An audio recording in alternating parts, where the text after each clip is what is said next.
Hello, everyone. CraZzzy-Dasher back at you here. Um, Thanks for stopping by the channel. I just wanted to give everybody the newest update on my health condition. I'm just going to talk. You can listen or you can move on. I know not everybody wants to hear CraZzzy-Dasher's problems all the time, but I feel like I've grown with Paid to Drive and members of his channel as a part of the family. Um, I'm probably going to share this link on my Facebook page as well. So I'm kind of just putting it out there. So this is to my friends, my family, loved ones, and on the other side of it, my gig apps and my Paid to Drive people and um, members of that group. Just so everybody knows what's going on. It's a very serious situation now. I went to, and I just want to make this video and update everyone because I don't know what tomorrow's going to bring. I have a big scare today when I went to see my cardiologist. Bunch of red flags came up for him, considering at first he seemed kind of nonchalant about things and was like, oh, I don't think we're going to. And let me just say this right off the bat. As of right now, at this point, I repeat, I am not going for open heart surgery yet. Unless something crazy happens tonight or tomorrow, that's not what this is about. And I know I kind of got confused earlier in one of Pete's streams, but that's not the case. So I went to my cardiologist, and he was saying about the aorta being enlarged and surgery down the road. He said not right at this point. But my blood pressure was 169 over 101, and he was very concerned about the elevated blood pressure. Then when I told him that I haven't been sleeping and I can't sleep laying down, he asked if I had swelling in my legs. I told him yes, and I gained 6 pounds in like 3 days. And I barely even ate the last couple days. So he saw the edema, the swelling in my legs, and immediately called a specialist. And they concurred together and agreed that I should have been admitted right there and then, 11 o'clock this morning, into the hospital. They said, it looks like I'm having congestive heart failure, and I could die at any minute. But me, being the stubborn bastard that I am, don't want to go to the hospital. I don't want to be laid up in a hospital. I have to work. I'm struggling with so many things.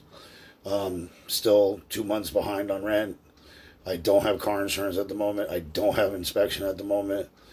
And then 2 days ago, as most of you know, we had to put our cat down of 20 years. We had to put him to sleep because he was suffering so badly. So that was another $300 that we had to borrow to do that, so the cat didn't suffer. So it's just a never-ending cycle of, and I'm trying to not be selfish and make this about me, especially when it comes to my girl, because she's grieving over our lost animal, which was a huge part of her life for 20 years. She feels that cat saved her life and changed her life in a lot of ways. She was in a very abusive relationship, and that cat kind of seemed to intervene when things got crazy and made things settle down, ironically. Anyway,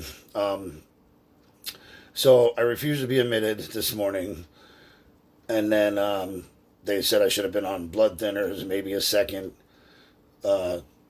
medication for my blood pressure to get down. So I have responsibilities, and I'm a workhorse. I feel like I can't be admitted. I have to go to work tonight at the convenience store, and tomorrow I have to work at the diner. And I don't want to let anybody down and not show up. But this is my health. This is life or death for me, literally. So I went to work at the convenience store. But before I did, I called my primary doctor, and I let her know what the cardiologist said to me earlier in the day, and that he thinks I should be on blood thinners and another blood pressure medication. I was kind of hoping she would just kind of call that into the pharmacy and get me those things, and hopefully I'll be good. Oh, sorry, I still have that pain on my side. So anyway, besides being very short of breath, that's another sign of it. But the doctor finally called me back after I started my shift at the convenience store. She read over the doctor's report from this morning, and she pretty much demanded that I leave the job and go to the hospital, that I'm in congestive heart failure. And I was like, what am I supposed to do? Just walk out of my job and just, leave the door open and walk out, like, for anybody to steal whatever? And, I'm like, I'm going to finish my shift. So she's like, you need to be admitted. I said, can I just please go tomorrow morning? I said, I feel like I'm going to jail. I'm like, I'll turn myself in tomorrow morning. I'm like, can I just admit myself in the morning?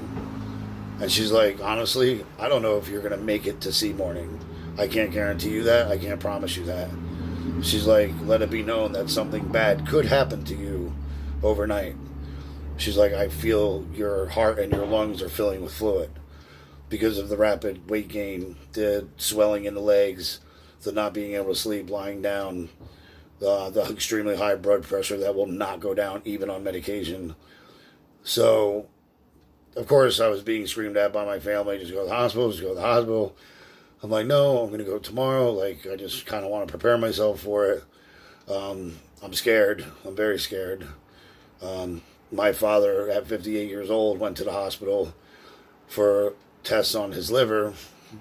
6 weeks later, never left the hospital and ended up dying at 58 years old. So I don't want that to happen to me, that I'm just going for tests on my heart, or, they want to do an ultrasound on my heart to make sure it's not being flooded out with fluids and going to stop my heart. I'm in a very high danger zone. He feels I've already suffered a mild heart attack and I didn't even know it, according to my EKG. So there's definitely some deep concern there. I really hope this isn't the end for me. Even as depressing as my life seems most of the time, I don't want to die. I'm not ready to leave yet. And it's going to be a long, hard road.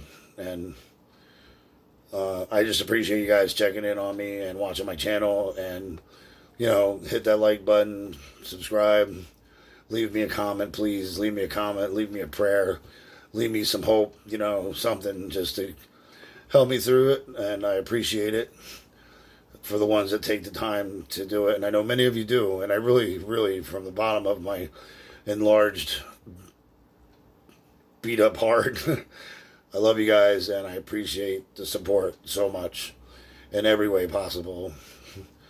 So I just kind of wanted to update everybody on what's going on.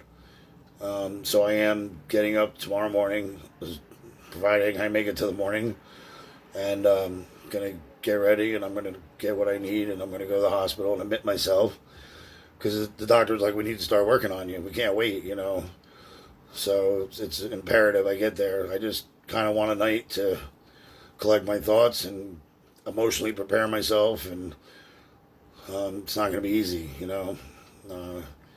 I don't want to be there alone. My girlfriend's still going to have to work. She manages a business, and she's counted on, and, she's very much needed, very important factor in the business she runs. And I'm not trying to sound shitty or make her sound shitty, because she's not. She's one of the greatest women on the planet. But she does have a job to do, So I feel like I'm going to be in the hospital with no one. So that's kind of scaring me too. So me, I'm honest, I'm real. I tell it like it is. What's his face? Saying it like it is. I'm trying to be in good spirits, but to be told that you may not make it till morning is scary. And we actually lost a friend of ours approximately 4 years ago, 3-4 years ago, 36 years old, same thing, alcoholic, smoker, overeater, obese. She had sleep apnea. She didn't wear her mask. And I think this is what we think happened. She didn't wear a mask. She got extremely intoxicated, stopped breathing, and died in her sleep at 36 years old. So it can happen. And, I always felt like I was invincible. Like, that'll never happen to me. I don't care that I smoked 3 packs a day for 35 years. It's not going to happen to me. But my father, he had his first heart attack at 47 years old. And I just turned 48. So that's another factor they're considering in. And, you know, that my dad is the same age when he had his first heart attack. And my dad had 3. And they finally put a pacemaker in. So, just let me know you're there for me and you're still supporting me. Sorry to bring down another video, like, depressing. And I hope this isn't my last video. I hope I get out of this. You know, and just another thing I wanted to mention, like, you know, the doctor commended me on my work ethic, and, you know, he's like, you're a workhorse, and, like, I haven't had a day off in a year and a half. So don't let, you know, this gig stuff get to you either. Like Pete said, I know Pete, you know, from Pay to Drive, he's told me when he first started, he was doing, like, every day, 12 hours a day. I've been doing that for a year and a half and doing several platforms, you know, whether it be Uber, Lyft, Shipt, Grubhub, DoorDash, Postmates, you know, now Instacart, and plus holding a full-time job. And then I gave up the full-time job and just started doing gig work. But now I'm back to 2 part-time jobs and still doing gig work. Just, you know, no rest for the wicked. You got to take care of yourself. You really do. And I'm sure, I know a lot of us, you know, we don't have the greatest diet. You know, we're out there. We're always on the road. You grab something quick. You ain't packing a lunch every day. I don't care who you are, who you're trying to kid. You know, so you're only fooling yourself. But please, let me be an example at least, you know. If I could help one person stop eating or drinking soda, or, you know, like, I've made some changes in my life, but they're also talking about me getting weight loss surgery. They said I'm a perfect candidate for it, for the newest sleeve surgery. I mean, it's not new. It's been out for a few years, but it's supposed to be much safer than a gastric bypass surgery. It's supposed to be like a 45-minute procedure. You're supposed to be better within a day or 2. Diet still kind of sucks. Pretty much a liquid diet for the first couple months. That's kind of scary. But the weight loss is dramatic. And he told me, he said, as you lose the weight, there goes your diabetes, there goes your high blood pressure, there goes everything, you know. So he's like, please consider the weight loss surgery. My girl really doesn't want me to get the surgery because she's like, you can do it on your own. You did it before. I lost 120 pounds on my own just by diet and exercise. But it wasn't easy. It was hard. It was very hard. You know, a lot of time in the gym, a lot of, watching what I eat. You know, but just please take care of yourself. Take care of your health. If you don't have benefits, figure out how to get it, because I haven't been to a doctor my whole entire life. And now that I'm going, and all these problems are there, and I probably have been living with these problems for a long time, and I just dealt with it, the pain and, you know, the issues. Like, this double pneumonia I have right now, I know I've had at least 3 months, because my girl got sick 3 months ago. I caught it, and I haven't been better since. But I didn't know it was pneumonia. I just figured my immune system's down. Being a smoker, a drinker, whatever, it's going to take more time. So anyway, on that note, please, guys, please, I beg you. You know, a lot of times we don't want to hear it. We just were like, oh, I'm fine, I'll be okay, da-da-da. But I'm going through it. I'm going through it right now, and it's scary as hell. And I hope I make it out of it. You know, I just have a 6-month-old granddaughter that I want to see grow up. But so tomorrow morning, I'm admitting myself to the hospital. Lord willing, morning. I'm not trying to sound shitty, but that's what she told me straight up. So I'll let you guys know what's up. I'll keep you posted. I'm going to take my phones and stuff to the hospital. I don't know if they're going to let me have them or use them. I may make a video from there if I can. I might not be allowed to. I don't know. But, you know, I wanted to let you guys know, too. If you haven't heard from me in a couple days, that's where I'm at. That's what I'm going through. They just want to monitor me, get an ultrasound on my heart, make sure I'm not going into a congestive heart failure or a stroke, and start working on me and getting me better. So I guess that's about it. I want to say take care of yourselves and each other, but who said that? I think it was from Love Connection. Take care of yourselves and each other. I don't know, but it's true. This doctor today too. He even prayed for me. He's like, the only other advice I can offer you is a prayer, and I said I'll take it. So he sat in his office and prayed with me that I get better. So it's definitely a serious issue. So I'll be going as soon as I get up tomorrow morning. I'm going to the hospital. I will keep you all posted. Please leave me a comment below. Let me know you checked this out, that you heard me, that you're there for me and support me.